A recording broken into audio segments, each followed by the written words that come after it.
good morning Pilipinas, and good morning world sa ating mga kabayang OFW at mga kabayan natin na nandyan sa Pilipinas. Mapagpalang araw sa ating lahat. Sana okay lang tayo dyan, magandang ating gising at sa kondisyon po ang ating umaga. Mga kabayan ko, lagi po itong i-remind sa inyo araw-araw na sana every morning mag-praise ng Panginoon. Magpasalamat tayo na ngayong araw ay gumising ka pa, huminga ka pa, at sana napanood mo ang vlog na Sir Ivan. Okay? Magkano sa mga kabayan para magiging blessed tayo the whole day. Sa mga nagkakape dyan, sa mga nag-breakfast, sa mga nandyan pa sa kanilang trabaho, at kung wala po galas nilang mga trabaho, welcome dito sa ating panibagong episode, panibagong balitaan dito sa ating channel sa JLRB TV. Kung sa mga kabayan, pag-usapan natin yung mga karutubyan dyan sa Pilipinas, mga nangyayari po sa loob-labas ng politika, at pag-usapan rin natin ang mundo po ng showbiz. Welcome mga kabayan, kasama niyo pa rin si Sir Ivan, ang ginawang radyo ng ating mga kabayan, pero hanggang ngayon ay bulol pa rin. Sa mga kabayan, kumusta ang lahat? How are you today? Well, sana po nasa mabuti tayo na kalagayan at walang sakit-sakit ang lahat. At saka sa mga kabayan natin na merong sakit, sana gumaling na tayo. At ang importante mga kabayan ay hindi tayo mawalan po ng pag-asa at saka mag-pray tayo sa ating Panginoon araw-araw. Okay? So before tayo mag-start, gusto ko lang po i-shout out ang ating mga kabayan, mga solid viewers dito sa ating channel. Isa po sa ating mga solid viewers. Nandyan po kasama natin si Car Guerrero. Hi to Gemma Ramirez, Evelyn Hila. Nandyan din po si OPM Labsong Sanchez from Paris, France. Hi to Evelyn Garcia, Henry Idon, Divina Dicuatin. At saka shout out rin po natin ang mga membro ng Marcos Duterte Solid Forever International. Hi to Ma'am Shane Sibal. At saka shout out rin po natin si Alejandro Diocades at saka sa kanyang pamilya na nandyan sa Municipality of Balod Masbate. And hi to Diocades family and Villanueva family. Mga kabayan, pag-usapan ho natin yung interview ni BBM, yung tungkol po sa kanyang trust rating kasi nagsalita siya mga kabayan. Tinanong kasi siya dito na isang reporter kung ano daw ang masasabi niya kung bakit bumaba po ang kanyang trust rating. Alam mo kabayan, kung believe tayo sa mga Marcos at kung believe tayo kay BBM since noon pa, mas lalo tayong bumilib dito sa kanyang sagot mga kabayan. Bakit? Kasi nga talaga inamin niya dito at saka sabi niya it's not surprising, talagang mangyayari ho yan na bababa po ang kanyang trust rating kasi nga dito sa sa issue po ng bigas mga kabayan. Very critical naman kasi kapag issue po ang bigas kasi nga talagang hindi naman po yan maintindihan po ng mga kabayan natin at hindi po lahat ng mga kabayan natin ang makakaintindi mga kabayan. So sabi niya expected na po na bababa po ang kanyang trust rating. Pero si PBM talagang humanga ko mga kabayan kasi nga sabi niya hindi naman po importante yung survey rating. As I said it many times na yung survey mga kabayan ay hindi naman po yan accurate. Kasi nga, di ba sinabi ko na dito na hindi natin alam kung saan nila pinagtanungan po yung survey rating at ilan lahat dito ang kanilang mga respondents. So tama lang po ang sinabi ni BBM na hindi yan importante. Ang importante dito ay nagtrabaho sa dito, very hardworking po ating presidente at nakikita natin yan araw-araw na nagtrabaho si BBM para matugunan po ang mga problema dyan sa Pilipinas, lalong-lalo na matulungan po yung mga kabayan natin na mga pobre. So dyan po talaga ako humanga mga kabayan kay PBM. Tsaka pag-usapan po rin po natin kasi nga, di ba, nabanggit niya na doon sa kanya interview, pinangalanan niya na yung mga smuggler at saka yung hoarders na sinampahan na po ng kaso mga kabayan. Meron nang nasampulan dito. Siya nga pala, sa hindi po nakita sa ating vlog kahapon, meron na po doon na nakasuhan at saka nakulong po na isang smuggler mga kabayan. Kung gusto niya pong malaman, please panoorin niyo po ang ating vlog kahapon. Siya nga pala mga kabayan, marami akong nabasa kahapon na sabi nila na yung sa part daw sa konserto sa Palasyo ay wala daw yung video natin na pinikita ko ay wala daw audio mga kabayan. Totoo ba? Lahat ba ng mga kabayan natin or mga viewers natin ay naka-experience po na hindi nila narinig po yung audio sa video na yon? Actually, tinignan ko kagad mga kabayan. Pinanood ko ang aking vlog sa aking account mismo, yung uploaded sa YouTube. Meron naman pong audio mga kabayan, pero mahina lang po ng konti. Pero rinig naman po. Pero nag-research lang po ako, nagtanong-tanong ako sa aking aking mga kaibigan po ng mga vloggers, sabi nila, mangyayari din po daw minsan yung vlog natin or yung video natin na merong konting audio sa background mga kabayan. Kasi nga yung video na yon, yung nasalita po yung mga teachers. Kasi nga nagpasalamat sila dito sa Marcos Administration at saka kay PBM. Meron kasing na kuha po na kunting mga audio mga kabayan na I think that is copyrighted. So I think si YouTube po ay medyo gin-mute niya mga kabayan. May mga part doon na gin-mute niya. Kaya yan po ang nangyayari. So yan po aking analysis mga kabayan. So anyways, pasensya po. Very very sorry talaga. Minsan siguro mangyari na ganyan. Okay? Sa pag-usapan din po natin mga kabayan, ito rin tungkol po kay Pora Locavega kasi dinampot na, inaresto na at saka naghimas-rihas na mga kabayan.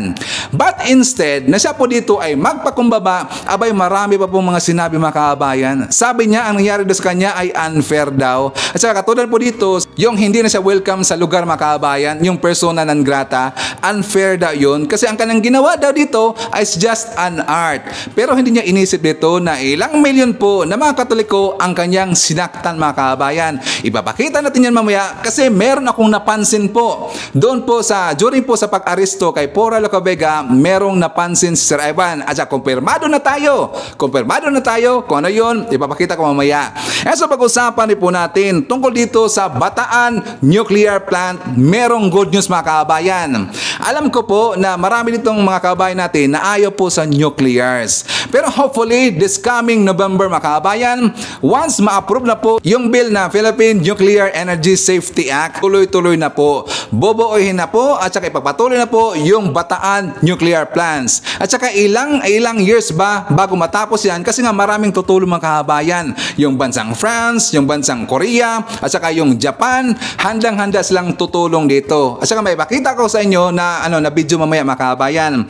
Sa pag-usapan po natin kasi nga marami dito nag-alala tungkol dito sa Medosa, yung PhilHealth data leak mga kabayan. Di ba napag-usapan natin last time na tungkol dito sa Medosa at saka kung saan sila palagi pong makikita mga kabayan. At saka of course, marami pang iba. Alam po si Sir Ivan, palagi tumuro na ng bao po ng mga pasabog every time na maglalabas tayo ng mga bagong balita dito sa ating channel. Okay mga kabayan, so before na mag-start, as usual, kukumustahin ko muna kayo at saka shoutout natin ating mga pinalangga po ng mga legends, ang ating mga senior citizen. Hello po, kumusta? I'm hoping po na nasa maayos kayo na kalagayan. Kukumusta rin natin mga kabayan ang mga pinalangga natin ng mga Marcos loyalist. At syempre, nandyan din po makaabayan nating DDS all over the world. Harito din makaabayan, lalong-lalo na. Maraming salamat po sa Uniteam supporters. And of course, thank you so much sa ating mga returning viewers, mga solid supporters to ni Sir Ivan, mga suki dito sa channel. Thank you so much. At maraming salamat sa mga viewers na hindi nag-i-skip ng ating mga commercials. Thank you so much. At syempre mga kabayan, i-welcome na po natin ating mga new subscribers. Mga bagong pasok dito sa ating channel, welcome to the family and thank you po for appreciating our channel. Mga kabayan, unahin ko lang muna itong babalita kasi nga nakakagulat. Alam niyo ba si Senator Raffy Tulfo, during po sa kanyang live doon sa Radyo 5, abay meron siyang nasabi mga kabayan na hindi talaga kaya-aya at marami nitong nagalit po kay Senator Raffy Tulfo. Di ba alam po natin na marami pong mga vloggers na ayaw sa kanya at palagi ditong in-expose po yung kanyang mga mali mga kabayan. Pero alam naman natin na ayaw niyang tanggapin dito. Nagalit ho itong si Senator Raffy Tulfo. Like for example kay Attorney Libayan. Alam niyo mga kabayan, doon po sa kanyang programa, meron siyang nasabi doon na isang threat kasi yung death wish na which is hindi talaga maganda yung mga kabayan. Parang nag-isip ka na mangyari po yan sa katunggali mo or sa mga nag-critic sa'yo. Sana dito kay Senator Raffy Tulfo, kung meron man siyang critics dito, dapat dapat sagutin rin po niya base po sa mga naratibo na ibinibitawan tungkol sa kanya mga kabayan. Hindi yung pag-isipan niya ng masama sabi niya, gusto niya ipataob mga kababayan. At saka gusto niyang mataob daw yung tao na yon, saka magpapadala siya dito ng flowers mga kababayan. Di ba yung word po na ipataob or tumaob, di ba ibang parang ang pangit po pag-isipan mga kababayan. Like for example, dyan po sa mga movies natin na nakikita na sabi niyo na, itaob mo na yan. Di ba alam po natin kung ano po isabihin ng taob, which means na iligpit mga kababayan. Yun po ang nasabi ni Senator Raffy Tulfo. At saka binara siya na mismo doon ng isang attorney na kanyang in-interview mga kababayan. At para maintindihan po natin, meron pong isang vlogger na talagang sumabog dito mga kababayan at nagalit po dito sa ginawa ni Senator Raffy Tulfo. So, for more details, let's watch this! Mas gusto ko pag habang nagagalit, natutuwa, promise, I swear to God, natutuwa ako dahil makikita mo yung parang may sakit na Totoo yun. Mas maganda nga, tuntua ko habang gigil. Ay, basta't may marami ka na makakampisin. Baka balang isang araw, tumaob na lang. Wag naman. Hindi, dahil sa sobrang sama ng loob. I mean, sa sobrang gigil. Hindi kasi kuminsan nakikita ko, wala akong paano dito. Yung bang sa sobrang gigil na, kumbaga, Sari, ba't tuwan-tuwa ka, Sari? ginawa na lang mission sa buhay, yung magalit. So, makikita mo yung gigil talaga. So, darating yung time, baka sumabog na sa puso. Atakihin. Ako naman, handa magpadala ng bulaklak. Di ba? Anyway. Basta Alright. Hello. This is your Miss A and shout out, of course, sa ating mga ka-unit team all over the world. Alright, gusto ko lang mag-share, ng aking reaction video dito kay Raffy, Bully Hayop, Yabang Bobo Tulfo. Alright? Can you imagine? Ang ang isda talaga nahuli sa sariling bibig. Kitang-kita natin kung paano gigil na gigil. Walang kagatol-gatol. Walang katakot-takot na nag-death threat itong si Gagong Tulfo. Live. Can you imagine? Yan ang ugali. Yan ang tunay na ugali nitong si Raffy. Walang hiya talaga. Alam mo, for the first time, nag-connect yung utak mo tsaka yung bunganga mo. For the first time. Congratulations! Can you imagine? Walang kagatol-gatol na sinabi mo na tataob, isang araw tataob to. At padadala mo pa ng bulaklak. What are you trying to say? Are you implying something? Tingnan mo yung abogado na kasama niya. Ang sabi agad, wag naman. Because he knows na isang pagbabantayan. Hindi yan maganda. Ugali mo yan ugali ni Raffy, walang hiya talaga. Naalala ko na naman yung vlogger CEO na nung lumapit sa kanya, after lumapit sa kanya, nag-share ng kanyang hindi magandang karanasan sa Raffy Tulfo in action. At si Raffy, dahil mabilis umaksyon, dinimanda agad. Tapos nilabasan agad ng warrant of arrest, kung di ba walang hiya. Ganun ang ginawa niya, ginipit niya agad. So, ang nangyari yung CEO vlogger, nag-public apology para matapos na agad. Siyempre, medyo nataranta din siya. At alam nyo ba, pati ang mga staff ni Raffy, bawal kalabanin. Correct, bawal sila kalabanin.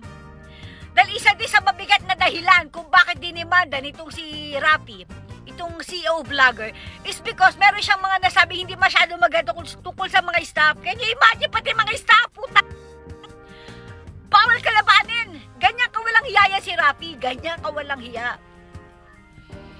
Again ang isa na huli sa sariling bunganga. Raffy, you don't wish ill to anyone. Much more death. Okay? That's bad. Alam mo bang pagpapakita lang yan na masamang ugali mo sa totoong buhay?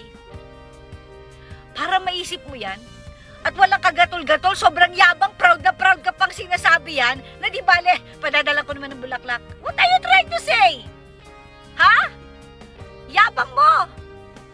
Tangin ng vlogger na to. Can you imagine, ha? Alam mo naman yung vlogger na yan, ha? Nag-aambisyon maging presidente ng Pilipinas. Okay. Assuming for the sake of argument, nanalo itong senador vlogger na to. Can you imagine kung ano mangyari sa Pilipinas?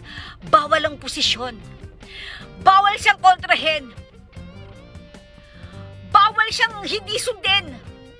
Ipatataob kayo, tapos padadalang kayo ng bulaklak po. What the heck? Ganon ka walang hiya yan. Ganon ka walang hiya.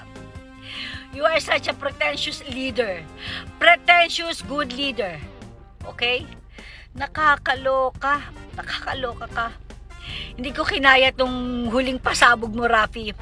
Magpapataob ka. Tapos magpapadala ka ng bulaklak bilang konsuelo ni Bobo. Grabe mga kabayan. Alam nyo, unti-unti ditong nanahugbaran po yung totoong ugali ni Senator Rafi Tulfo. Nag-ambisyon siya dito na tatakbo na ng higher positions, pero ngayon pala mga kabayan, nakikita na natin ang kanyang ugali, which is hindi talaga maganda eh. Siya po siyempre malaki siya na vlogger, at saka broadcaster, at saka senator pa. Diba tingnan nyo dito, ganyan, okay lang ba sa inyo mga kabayan, na ganyang klase po na presidente ang iboboto ninyo? Diba sabi kasi nila na mga sumuporta talaga dito kay Senator Rafi Tulfo, patatakbuhin nila bilang presidente this year 2028 mga kabayan. Handa na ba talaga si Rafi Tulfo na tatakbo bilang presidente? Dito pa lang meron siyang ipinakita na hindi maganda mga kabayan. Hindi talaga maganda ang kanyang sinabi na ipataob niya ang isang tao. And of course, I know he is referring to someone kay Attorney Libayan. Tingnan niyo yung live po ni Attorney Libayan mga kabayan. Nakita ko nga na medyo naging tense sa dito at saka medyo natakot sa dito kasi nga siyempre tungkol doon sa sinabi po ni Senator Rafi Tulfo kasi hindi niya kaya po dito na sasagutin po yung mga banat ni Attorney Libayan. Kaya ganun lang po ang kanyang nasabi mga kabayan. Sana po magbago si Senator Rafi Tulfo. Kung may plano siya dito, tatakbo po na bilang presidente sa year 2028. Okay, so dyan naman tayo mga kabayan. Pupunta tayo doon sa interview kay PBBM tungkol doon sa isiniwalat niya pa or pinangalanan niya na yung mga pangalan po ng smuggler at yung hoarders, yung nakasuhan ng mga kabayan. At saka dito rin po sa kanyang interview ay sinagot niya po dito kung ano ang kanyang masasabi tungkol sa pagbaba ng kanyang trust rating mga kabayan. So, for more details, let's watch this. Matapos ang isang buwan, tinanggal na ni Pangulong Bongbong Marcos ang price cap sa bigas. Pero patuloy pa rin bibigyan ng tulong ang mga magsasaka. Nasa frontline na balitang yan, si Maricel Halili. Yes, we are, as of today, we are lifting the price caps on the rice, both for the regular milled rice and for the well-milled rice. So, tinatanggal na natin yung mga control. Ito ang inanunsyo ng Pangulo sa gitna ng pamamahagi ng libreng bigas sa Taguig City kaninang umaga. Para yan sa halos 1,000 benepisyaryo ng Pantawid Pamilyang Pilipino Program o 4Ps. Galing raw ang ayudang ito mula sa libu-libong sako ng smuggled na bigas na nakumpiska sa Bureau of Customs sa Zamboanga. Pero kahit lifted na ang price ceiling, tiniyak ng Pangulo na tuloy pa rin ang pagbibigay ng tulong sa mga magsasaka. Pero hindi ibig sabihin basta't ganun na lang. Dahil kailangan pa rin natin ayusin ang agricultural sector. Kailangan pa rin natin tulungan ang mga pinakamahirap, pinakagutom na para kahit papaano makaahon sila. Sinimula ng pagpapatupad ng price cap nung nakaraang buwan, kung saan hanggang 41 pesos kada kilo lang ang bentahan ng regular milled rice at 45 pesos kada kilo naman ang well-milled rice.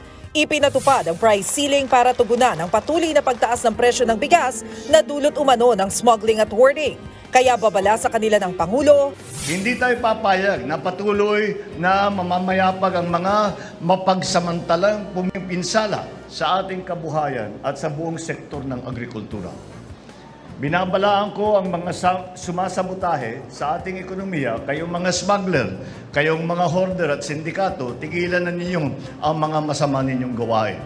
Pinangalanan din ng Pangulo ang mga rice trader na sinampahan ng gobyerno ng kaso dahil sa paglabag sa Customs Modernization at Anti-Agricultural Smuggling Act. Kabilang sa mga nahaharap sa patong-patong na kaso, ang San Pedro Warehouse, Blue Sakura Agri-Gain Corporation, FS Austria Rice Mill at ang Gold Rush Rice Mill. Bagong Pilipinas na po tayo ngayon. At ating pong susugpuin ang mga hindi po lumalaban ng patas. Wala pong puwang sa lipunan ang mga nanlamang at nang-aapi sa kapwa. Pero sa kabila ng mga hakbang ng gobyerno para mapababa ang presyo ng bigas, bumaba ang approval rating ni Pangulong Marcos base sa latest Pulse Asia survey. Mula sa 80% noong Hunyo, bumagsak ito sa 65% nitong Setyembre. Hindi naman daw nagulat ang Pangulo sa pagbaba ng kanyang approval rating. It's not surprising. People are having a hard time. Because yung hirap na bigas ito eh. Ibang usapan pag bigas. It's different from anything else, any other agricultural product. Pagtitiyak ng Pangulo, patuloy niyang ginagawa ng paraan ang pagpapababa sa presyo ng bilihin. Not because of the survey, that's not important to me. What's important to me is that we make sure that people have enough to eat and that it is affordable to them. And kaya hindi mo masisi ang tao, talagang naghihirap sila eh. So that's why we are doing all of these things. Ganyan po ang ating presidente mga kabayan, si BBM, at ganyan po yung mga Marcos. Tingnan nyo, napaka-humble niya. Talagang magpakumbaba po yung tao mga kabayan. Saka talagang inaamin niya na expected na niya, nababa po ang kanyang trust rating kasi nga sa issue sa bigas mga kabayan. Meron akong i-share dito sa inyo. And I'm very very sure na marami ditong mag-agree sa akin at saka marami rin po dito ang hindi mag-agree sa akin mga kabayan. Alam nyo, ang kultura po natin ay napakahirap talaga na intindihin mga kabayan at napakahirap talaga pagsilbihan. Yes, yung kultura natin. Yung like for example, yung ginawa mo ng lahat, ibinigay mo ng lahat, pero kulang pa rin mga kabayan. Nakahiya talaga, pero aminin natin na marami pong mga Pilipino ang ganyan mga kabayan. Sana maisip nila na we are very lucky to have this kind of government. We are very lucky na meron tayong presidente na ganyan mga kabayan. And people should know how lucky we are na meron tayong isang presidente na ganyan mga kabayan. Very hardworking at walang ibang iniisip kundi kung paano tutulungan po ating mga kabayan, paano po palalaguin ang ekonomiya natin at paano po paunlarin yung Pilipinas. Ganun po tayo kalaki mga kabayan, pero hindi kasi nila nakikita yan. Sana magtulungan po tayo mga kabayan. Tutulungan natin si BBM kasi yung success po ng ating presidente ay success po yan ng ating bansa mga kabayan. Sa mga anti-Marcos, normal lang po ang magiging critics. Banggaan nyo, pagsabihan nyo kung anong gusto nyong sabihin dito sa ating presidente, normal ho yan kasi right nyo naman yan. Pero sana tulungan rin po natin kasi dapat magtulungan tayo.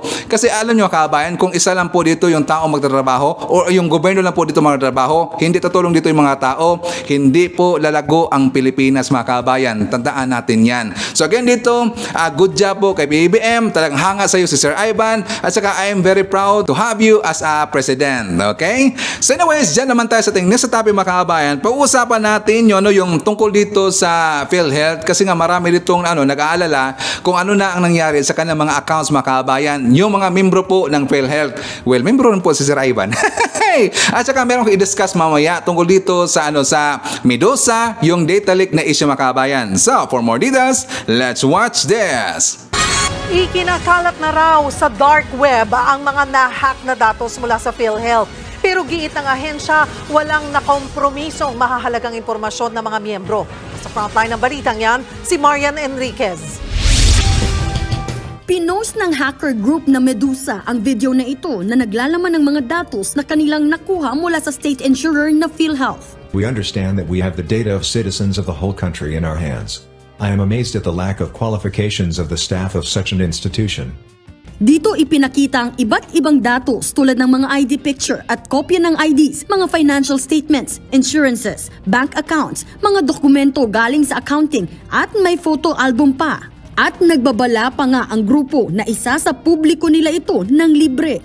Expect, in the near future you will be able to personally study this data. Do not believe the scammers who will offer you to buy this data. You will get it for free on my channel in full. Makikita ito sa dark web at dito rin i-expose ng Medusa ang iba pa nilang nakuha sa mga susunod na araw. Bagay na binabantayan ngayon ng mga cybersecurity expert. Wala pa kami nakikitang mga data na galing sa PhilHealth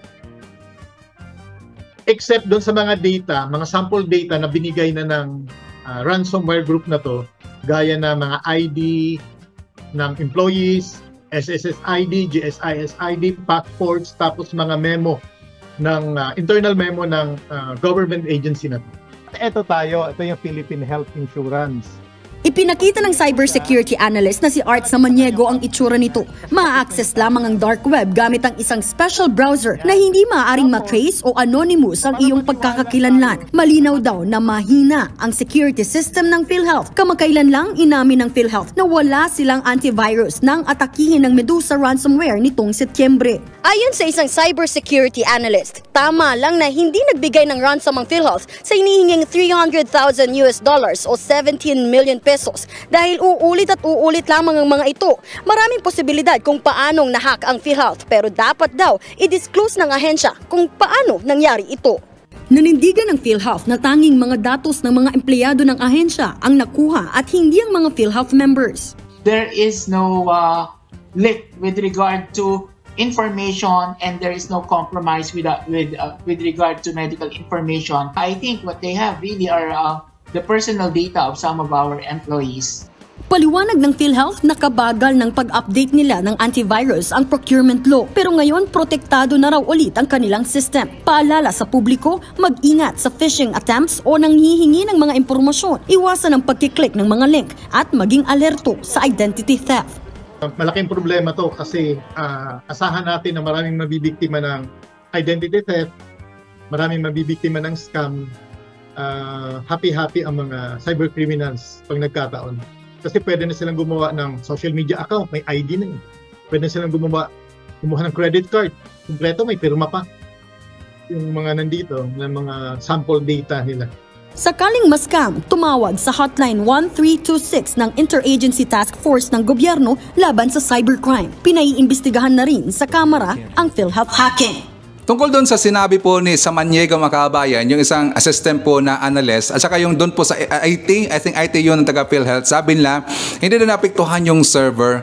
Hindi ko maniwala doon mga kababayan. Bakit? Nakita nyo, ipinakita po ng isang ng hacker, ang dami pong datas na yun. Do you think ganun po kadami na data sa website lang yung na-download mga kababayan? Di ba? Isip-isip, hindi po. Bakit ang ginawa po ng IT, ng IT na taga PhilHealth na walang nagalaw po doon sa server, safe ang kanilang server, para po hindi dito mag-hysterical at saka hindi dito mag-alala yung mga member po na PhilHealth makabayan. Huwag na pong sabihin. Pero pasensya po dito kay Samaniego, I know you are an expert. Pero may alam rin po na naman konti si Sir Ivan. Alam ko na touch nila yung server makabayan. Kasi, di ba napapansin nyo, naalala nyo ba na sinabi ko last time nung napag-usapan natin dito yung pagsabog pa na po ng issue ng PhilHealth na kung saan na-hack dito ang kanilang data. Di ba nabanggit ko doon yung dark web mga kababayan? Di ba in-explain ko dito kung ilang parts ba dito yung tungkol sa internet world, yung kabuuan po ng internet mga kababayan. Di ba sabi ko napakalaki ho niyan.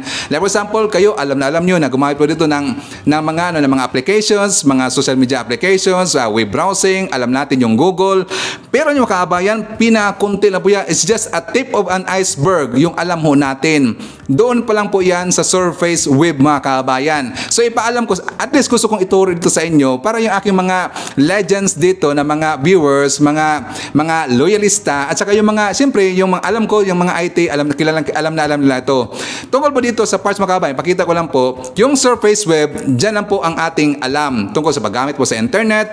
Pero sa second part, yung deep web mga kababayan, yung deep web, dyan na po makukuha natin yung mga videos, yung mga pictures natin, or yung even yung mga datas na mga confidentials, like for example, yung mga ginagamit po ng NBI or yung ibang mga agencies na mga sa security agencies. Pero ang pinakababa mga kababayan, yan po ang dark web. Ang dark web, in-explain ko na dito last time na dyan po nagtatambay yung mga hackers mga kababayan, yung magaling na hackers. Hindi po yung mga nakakhakiran lang, marunong na sa Google, abay parang expert na kaagad, marunong lang gumamit dito sa mga social medias, nagawa dito ng applications, abay expert na kaagad mga kababayan. Hindi po ganon. Yung nakaka-access po dyan sa dark web, meron silang ginagamit dito na special po na website mga kababayan, or yung meron tawag yan na domain yata, i-correct lang si Sir Ivan, alam ko maraming magaling report to sa ITs. May ginagamit sa ito na domains, at saka yung ginagamit lang mga kababayan na webpage or isang browsers nga pala, ay name ay TOR or TOR. Isa yan sa ginagamit nila. Pero marami namang iba mga kabayan. Pero ang mga data kasi na nandun po sa dark web, mga ano yan, mga encrypted na mga data yan, mga encrypted. Ang mga kasis yan, yung nag-encrypt lang po mga kabayan. Hindi ka basta-basta nakapasok doon. Ano bang makikita natin doon sa dark web? Doon po makikita yung hindi dapat natin makita mga kabayan. Like for example, yung black market, yung mga bilihan po ng mga, alam niyo na, yung mga baril-baril or yung mga, kung gusto niyo makita ng mga babae na makuha doon, o yung basta mga hindi kaaya-aya mga kabayan, makikita niyo po sa dark web. Pero ang makaka-access doon, only mga hackers. Kung napapansin niyo po, mahirap po i-trace yung mga hackers mga kabayan.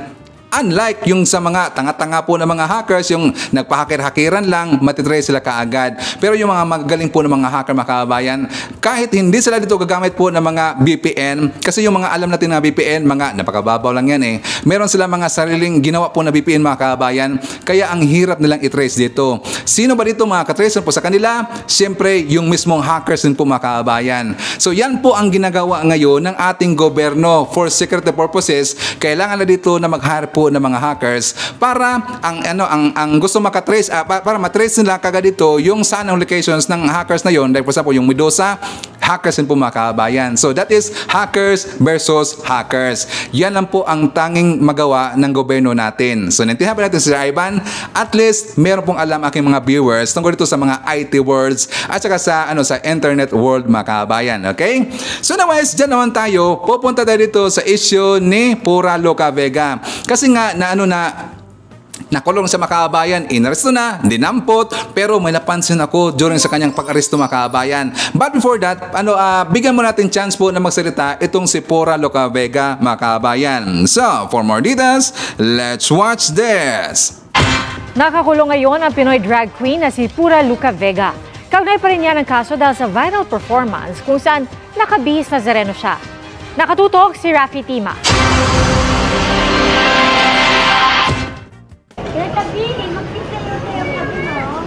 3 buwan matapos ang insidenteng ito na nag-viral at ikinagalit ng iba't ibang religious groups, inaresto at ngayon ay nakakulong ang drug performer na si Amadeus Fernando Pahente o mas kilala sa pangalang Pura Lucavega.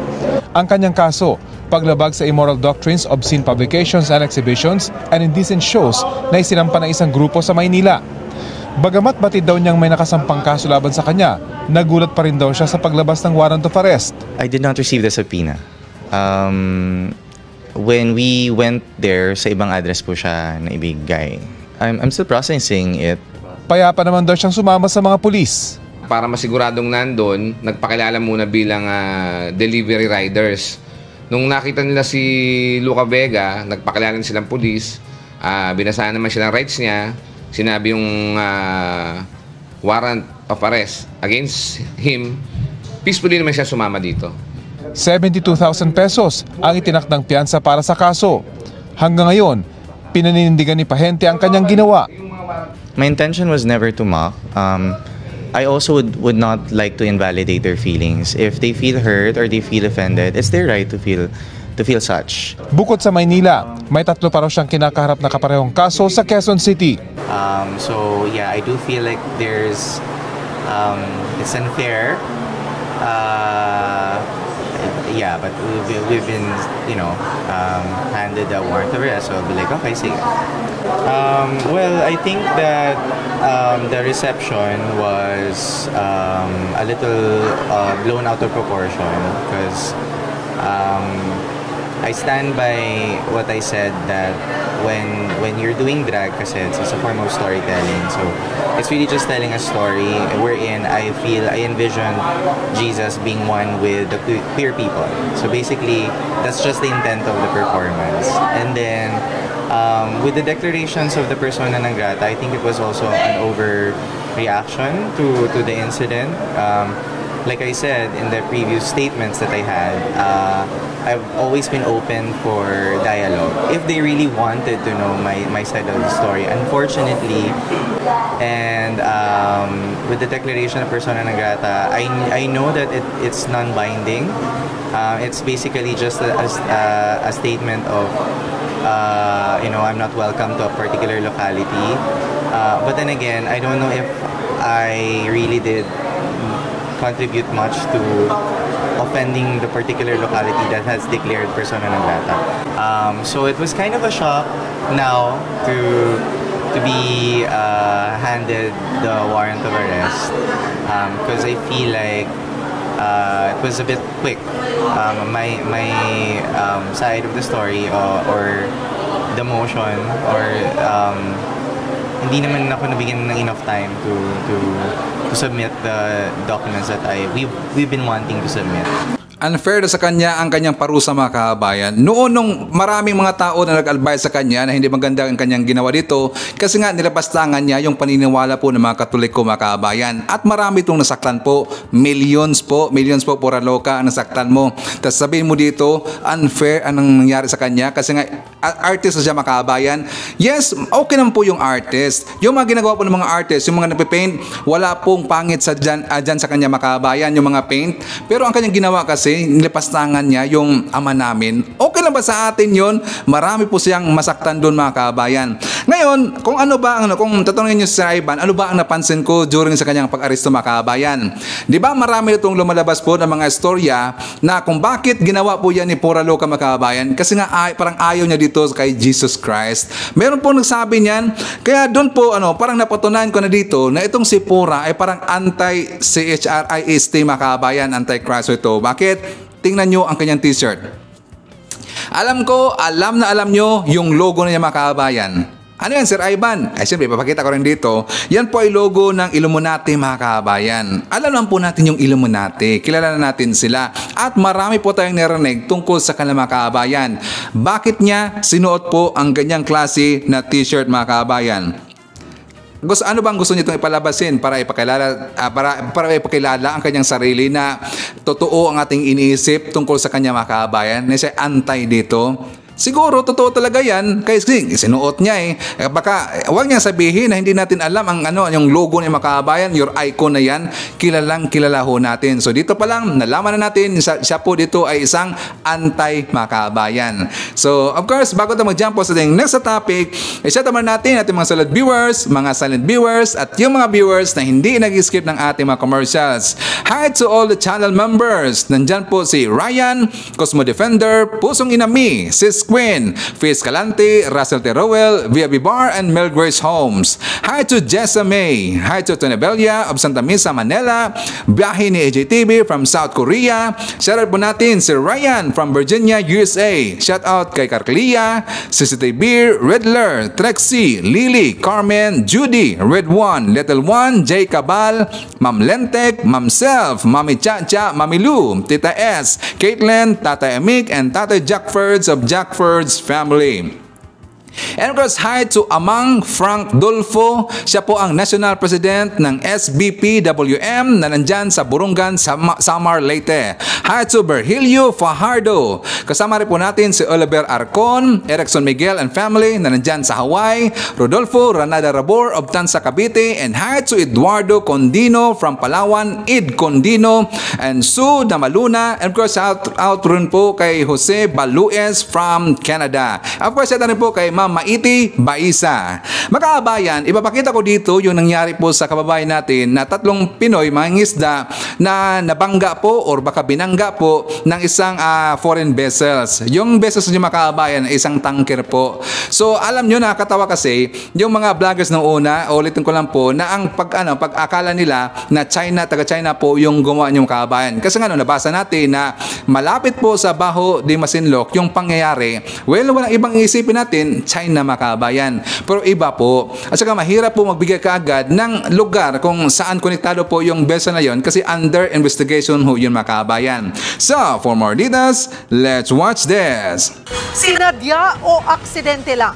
Yan ang iniimbestigahan ngayon ng Philippine Coast Guard kaugnay ng pagbangga ng isang foreign sea vessel sa bangka ng mga mangingisdang Pinoy malapit sa Baho de Masinloc.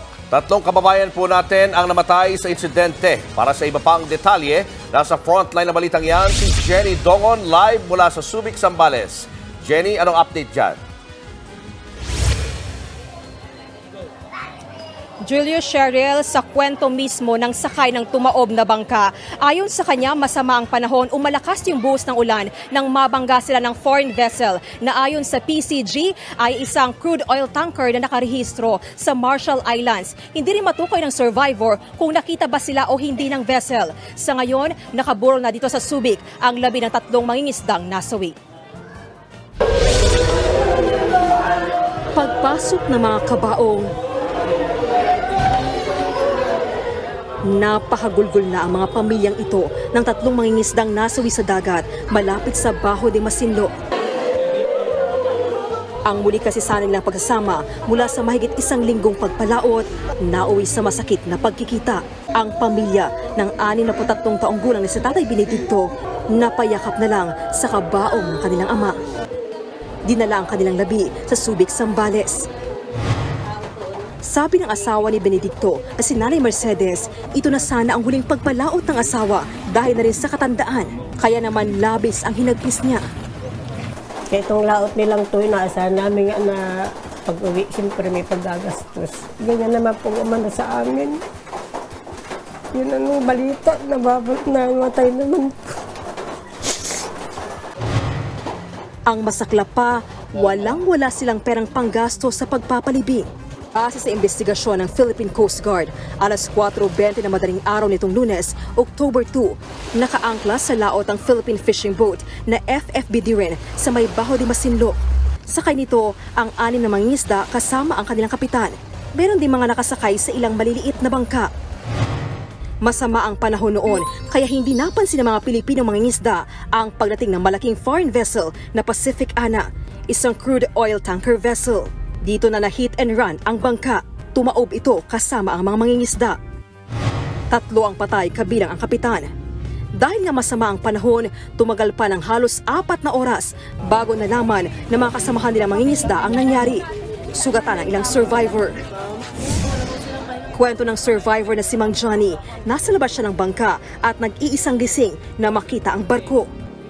Isakto naman yung tayo ko, ma'am, nandiyan na po talaga yung barko. Hindi po namin napansin, kaya wala na. Nabangga po agad kami. Medyo tumaob diretso, ma'am, yung bangka malaki, yung bangka namin sa nasakyan. Yung barko, sir, gaano kalaki? Malaki po, ma'am, dahil halos nakatingala po ako, ma'am. Talagang pagsakan po, mataas pa po sa pweste ng ma'am, kurente. Nakita niyo ba kayo, sir? Ewan ko lang po, ma'am. Siyempre, may ilaw naman po kami. Pero baka hindi rin siguro, ma'am, masabing nakita niya kami, hindi, dahil malakas nga po yung ulan. Hindi po rin po sigurado kung anong nakita kami ng kapitan. So hindi sila huminto, sir? Hindi po. Base sa nakuwang impormasyon ng Philippine Coast Guard sa marine traffic, ang Pacific Ana ay nakarehistro sa Marshall Islands. Nanggaling ito sa ancient South Korea at papunta sa Singapore. Ayon kay PCG spokesperson Rear Admiral Armand Balilo, posibleng hindi nakita ng oil tanker vessel ang FFB Diren dahil madilim at masama ang panahon. Pero iniimbestigahan pa rin ang posibilidad na sinadya ang pagbangga. Kailangan pa natin itong i-corroborate at kailangan pa natin makausap yung crew at ma-check natin kung sila talaga. Mahirap magturo sa kasalukuyan, hindi po dapat tayo magturo muna. Makikipag-ugnayan ng PCG sa South Korea at Singapore na siyang pinagmulan at susunod na daungan ng vessel para mapuntahan ng Port State Control Officers. Nagpaabot naman ng pakikiramay si Pangulong Bongbong Marcos sa pamilya ng mga nasawing mangingisda. Titiyakin daw ng pamahalaan na mapapanagot ang barkong nasa likod ng maritime incident na ito. Julius Cheryl, sabi pa ni Pangulong Marcos, magpapaabot din sila ng suporta at tulong pinansyal sa pamilya ng mga nasawing mangingisda. Pero may pakiusap din yung 11 mangingisdang survivor sa pamahalaan na maging sila ay tulungan dahil nawalan din sila ng hanap buhay at maging sila ay natroma sa matinding trahedyang ito. Okay, bago pumunta doon sa balita tungkol sa Bataan Nuclear Plants, mga kaabayan, isa ko lang po si 4th of July. Nandiyan na po si Edgardo Canonigo, Josephine Martinez, Julian, Hasmin at Dayday. Hi to Dylan Quezon, Kaluya Love Safar, Maria Midasiplon, Maria Cristina Fernandez, Mary Omura, Ilma Banyaga, Isaac Kalimag. Hi to Emmy Sarino, Arceli Gibero, Vicente Digumas. Hi to Bots Estelia, Marino Kalimpong, Barkadahan Forever FM, and hi to Alihopol, Yakapin, Penelope, Padal, and hi to Belly Chu. Mga kabayan, ito po ang good news. Kasi kapag mapasa na po yung bill na inihain po ni Kong, yung tungkol po sa Philippines Nuclear Energy Safety Bill ba yun? This coming November, mga kabayan, madisisinan ho yan. So, once mapasa na ho yan, tuloy-tuloy na yung Bataan Nuclear Plants, mga kabayan. So, for more details, let's watch this. Ano po ba ang status ng House Bill number 8218? What's the status of the bill? It's passed all committees. It's passed the Joint Committee on Energy and Nuclear Power. It's passed the Ways and Means Committee. It's passed the Appropriations Committee. It's now referred back to the floor. We will take it up when we come back from the break, November 7. And I expect it to be finally ratified, I hope, I pray, by November 15. Mga kababayan, tinatalakay po sa Kamara ang House Bill number 8218 o yung Proposed Philippine National Nuclear Energy Safety Act. Pag nabuo po itong panukala, maglilikha po sila ng Philippine Atomic Energy Regulatory Authority o PhilAtom. Chairman, ano po ba ang saklaw ng kapangyarihan ng PhilAtom na niyo pong tinatayo? Lahat po ng physical safety ng isang nuclear plant, ang permiso ay manggagaling po sa authority na ito. This will be an independent regulatory authority. May fiscal independence, kaya po nagtagal ng konti sa committee dahil tinalakay po mabuti na ito po ay may sariling pondo. Galing po sa kalahating sentimo na ipapataw sa ating kuryente for 10 years, temporary lang, hanggang walang umandar na nuclear plant kung saan pwedeng singilin yung cost ng regulation. Congressman, yun ba yung unang part para sa pag-umpisa natin sa nuclear energy, yung panukalang batas na po? Yes. So with that, kasi sa ngayon may problema ang regulator natin dahil ang PNRI, nung winasak yung PAEC, Philippine Atomic Energy Commission, nung panahon ni Presidente Cory, pinagsama yung regulasyon at saka yung promotion ng nuclear technology, and that is frowned upon in the international community because it's a conflict of interest. So what was needed was to create a separate and independent regulatory authority. Mark, it seems that in the Philippines, when you talk about nuclear energy, this is a highly politicized issue. Now, in your part as a nuclear energy advocate, are there geopolitical advantages to investing in nuclear power, especially here in the Philippines? Absolutely. The biggest one is you fly in or boat in fuel once every year or so, and nobody can shut off your nuclear plant. So, for example, when tanks rolled across the border in Ukraine and they captured a nuclear plant, the nuclear plant kept running without interruption, supplying power to Ukraine. What other power source can do that? You can't interrupt a coal train like you can. If there's a coal train taking coal to the nuclear plant or to the coal plant, you can easily just stop that by cutting the rails. For a nuclear plant, it just keeps running because the fuel's inside like this. Filipinos are, some of our fellow Filipinos are seemingly afraid of using the nuclear energy. Is nuclear energy safety? Mark? Well, I have a lot of empathy for the fear because it's the most powerful energy source in the world. Now, that's why all the most powerful countries in the world use the most powerful energy source. So if you're asking about, is it safe? Well, certainly the most powerful countries seem to think it's safe. That's what they use to become rich and powerful. Is it safe for the Philippines? Yes. Why? Because everyone knows, especially the engineers, that you have volcanoes, you have earthquakes, you have tidal waves, and you have typhoons. All of these things are in other countries with nuclear, and they simply build the nuclear plants tougher than any other building, and they survive all those things. In the United States, where I'm from, we have nuclear plants near fault lines. In California, those nuclear plants do just fine even when other buildings are falling down. We have giant hurricanes in my country, and the nuclear plants often just keep operating. Sometimes they turn off because everybody else stops using power and there's nowhere to send all of their electricity, but the plants are perfectly safe. I come from the center part of the country with tornadoes and violent storms. Nuclear plants are designed to and successfully do run straight through the most violent storms on Earth. So I'd say it's built tough enough for the Philippines. You've talked about safety, Chairman Mark. Ang Bataan Nuclear Power Plant po ngayon ay isa po sa mga issue rin na political na pinag-usapan sa nagdaang eleksyon. We've been there, inside. Yes. Ano mo sir, assessment mo sa buong planta?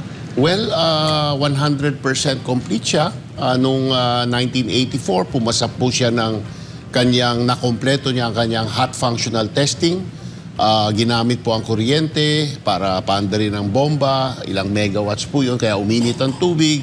Nag-generate ng steam, umikot ang turbina, nag-generate ng 5 megawatts on and off for a few months, kaya everything works. Noong 1985, noong Mayo, nagpadala po ang IAEA ng OSAR-2 mission dito sa Pilipinas at yung planta po ay naging certified as ready for core loading. The nuclear fuel was already on hand, ngunit nagkaroon ng mga gusot na politika at pinospone ni Presidente ang pag-load ng fuel. Pinagbigyan po ang American Ambassador noong panahon na yon, si Stephen Bosworth.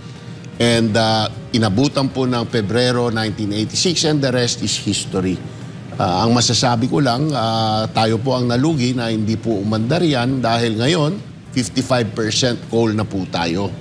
At marami pong nagkakasakit at umiiksi ang buhay dahil sa polusyon na dulot ng coal na sana wala kung may nuclear po tayo. Mark? For Mr. Nelson, what does the government need, the Philippine government need to do to gain the public's favor for nuclear energy? Well, that's one way to put it. Let me turn that around. When the government hears from Filipino people that they want nuclear, they're going to have to respond to the people, not necessarily the other way around, right? I mean, in fact, I think as far as I can tell, for many, many years, it's been possible to have nuclear in the Philippines, and it's not the government that was needing to take the lead, was it? It's the people that need to ask for it. And if they ask for it, the government has a duty in this democratic country to respond for it. I mean, in this show, your listeners are people in the Philippines.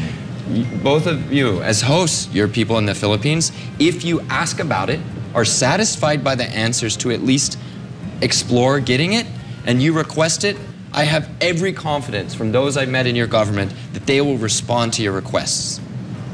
Can I dagdagan ko po yun na sagot, no? Dapat po siguro ang media po natin mabago na ang frame, no? Lagi ang tinatanong, safe ba yan? Bakit hindi natin yung tanong, bakit hindi pa paandarin yan? Ang buong mundo, patungo na po dyan, pati sa Europa. Kita natin po yung nangyari sa Germany na sinarado po nila ang mga nuclear plant nila. Ngayon, ang kuryente, sa sobrang mahal, umaalis na ang manufacturer sa Germany. Pumupunta sa Amerika, pumupunta sa China. And so, the price of electricity in Germany now is multiples of the price of electricity in France. Nakapitbahay nila na nuclear. So, countries like Sweden, Finland, Norway, UK, Netherlands, bumaliktad po ang politika ngayon. They want nuclear. So, what's our problem? Your comment on Sir Nelson on the decision of Germany to discontinue the use of nuclear power. Well, Germany never had a proper nuclear accident, so they never learned that nuclear accidents aren't so bad. Ukraine, huge nuclear accident. They love nuclear. They have as much nuclear as Philippines has coal. They have 55%, I think, of nuclear. Japan had a nuclear accident. People there want nuclear, so they're turning nuclear plants back on, and they're building more, and they've added more nuclear to their plans for the future. USA, we've had a nuclear accident. 3 Mile Island, very famous. Everybody that I talk to in the United States seems to want nuclear. Republicans, Democrats. In DC, there's a consensus. More nuclear. So I think the problem in Germany is that they never actually experienced it, so nothing disproved the lies that were spread about nuclear. They had no evidence because they themselves had no accident.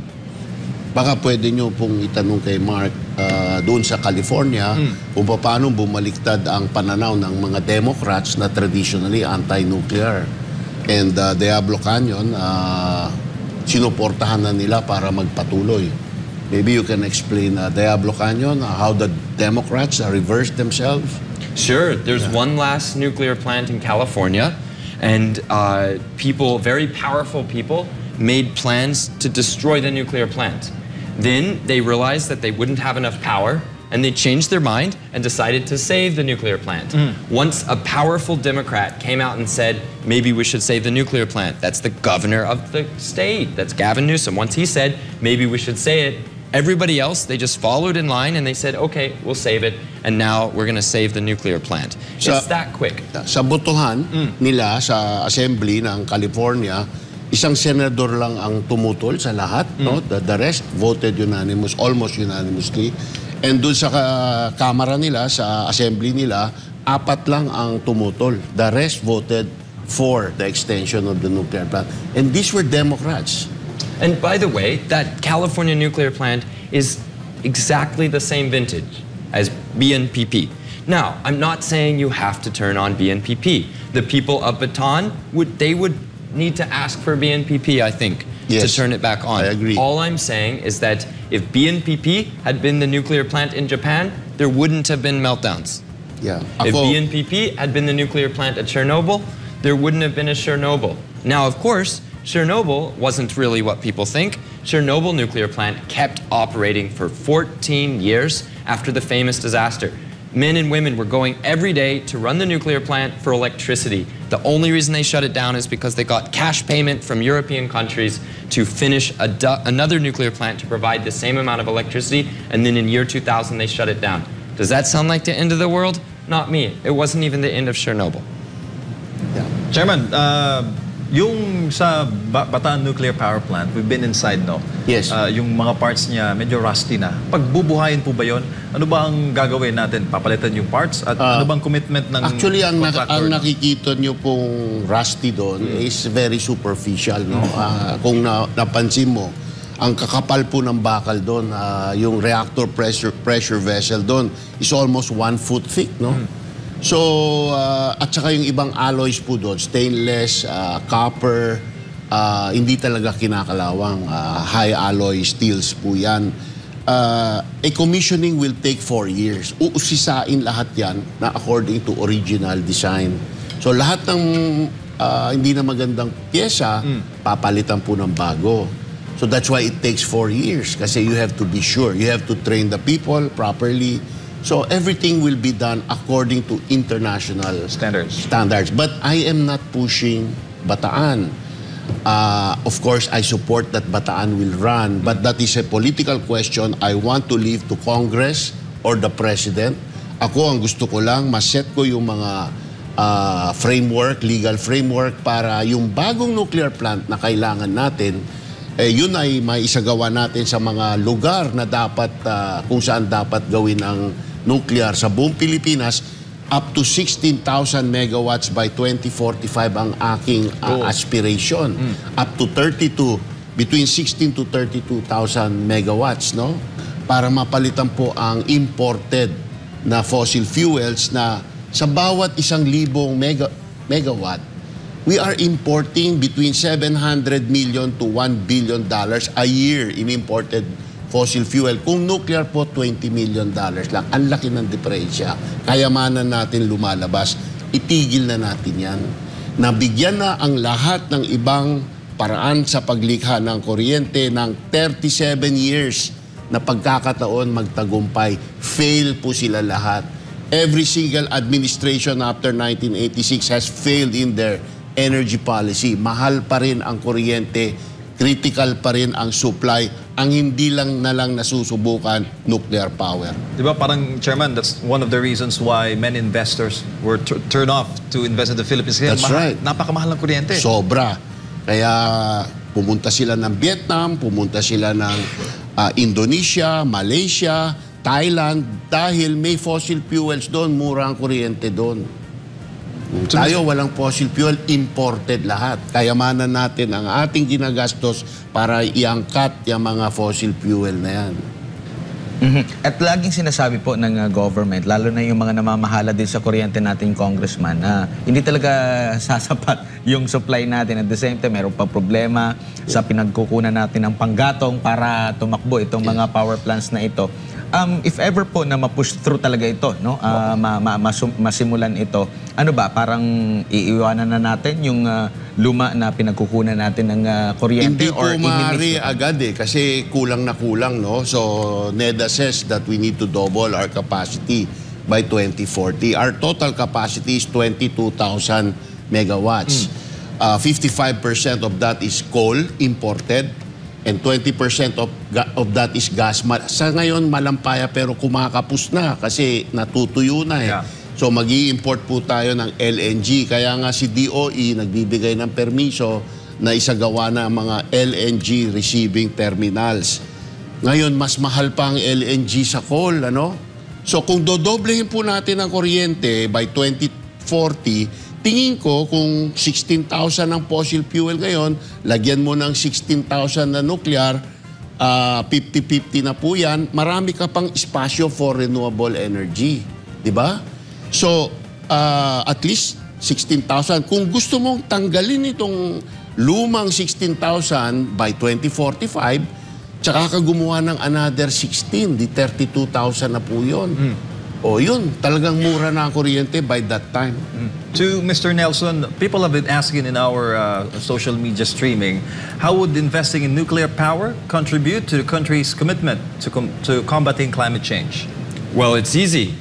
Nuclear energy does not put out emissions, or the number is so low that it undercuts solar and is on the level of wind, or maybe even lower than wind power. So anybody says there's still carbon with nuclear, either they don't know the data, they're intentionally misleading you, or they don't realize that all energy sources have at least a little emissions.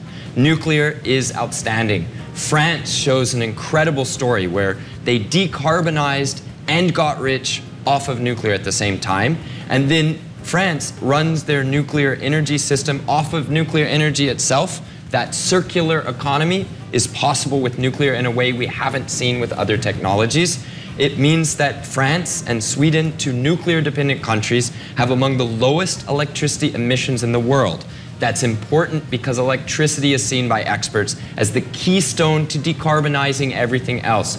You put an electric car on a grid powered by nuclear plants, that will be a clean electric car. That's the magic solution that countries are going to turn to in the future to solve climate change. Kay Congressman, meron na ba tayong maliban dito sa Bataan, di ba, na possible paganahin natin ulit, meron na ba tayong specific na mga lugar or best meron po conducive? doon sa aking distrito, mula nung naupo ako, kinakausap ko po ang isang bayan po doon, napuntahan ko na po ang 10 barangay po doon. I've spent at least mga 5 hours in each barangay. So that's the total of 50 hours of conversation already. And nakumbisi ko ang nakararami sa tagabayan yung Labrador na imbitahin nila ang nuclear entities o ang gobyerno na mag-locate ng nuclear plant po doon. Ngunit sabi ko sa kanila, humingi kayo ng kapalit. Yung 2021 consumption ninyo, index po natin yon, times 2 noon, hingiin nyo for every 1,000 megawatts na papayagan yung mag-locate. Ngayon sabi ko, kung kayo ang may pinakamurang kuryente sa buong Pilipinas, saan nyo palagay ang darating? Darating ba ang mga namumuhunan para magtayo ng industriya at negosyo dito sa bayan natin? And they all believe that, no? So, ang pinirmahan po nila na notarized na dokumento is nakalagay doon na alam namin may kontrobersiya tungkol sa nuclear, may nagsasabing hindi ito ligtas, ngunit kami naniniwalang ligtas ito at naniniwala kaming makakatulong sa bansa, sa bayan namin na paunlarin. So kami ay nag-iimbita ng nuclear entity na mag-locate, na basta ang kapalit, bigyan kami ng twice yung 2021 consumption namin for 80 years yung buhay ng nuclear plant. So hopefully mga kabayan, ma-push through itong nuclear plants dyan sa Pilipinas. Kasi alam nyo, sa totoo lang, ang nuclear plants lang po mga kabayan, ang pinaka solusyon na po dito na para mapababa po yung bill natin or bayarin natin dyan sa kuryente. Sana matuloy yan mga kabayan. So anyways, yan po ating mga nakalap na mga balita ngayong araw. Kung nakaabot ka po sa portion na to, sana nakapag-like na ho tayo. Libre po ang mag-share, libre din ang mag-subscribe. Again, maraming salamat po sa mga viewers na hindi nag-skip ng ating mga commercials. Thank you so much. Sa mga kabayan, before pa natin tapusin ating programa ngayong araw, sana sabayan nyo si Sir Ivan para sa ating live messaging prayer. Lord, thank you for this brand new morning. Thank you for the gift of life and your continuous love for me. I pray for your protection and guidance, Lord. Help us to make decisions not according to our emotions but according to your will. May you bless this day ahead. In Jesus' name, I pray. Amen. So maraming salamat mga kabayan, and I hope to see you again on my next video. BBM Sara, BBM Sara, pagkakaisa patungo sa ginhawa. BBM Sara, BBM Sara, para sa kinabukasan naming mga bata. BBM Sara, BBM Sara, walang imposible na kapag nagsama-sama. BBM Sara, BBM Sara, ang presidente at ang bisi na mahal ang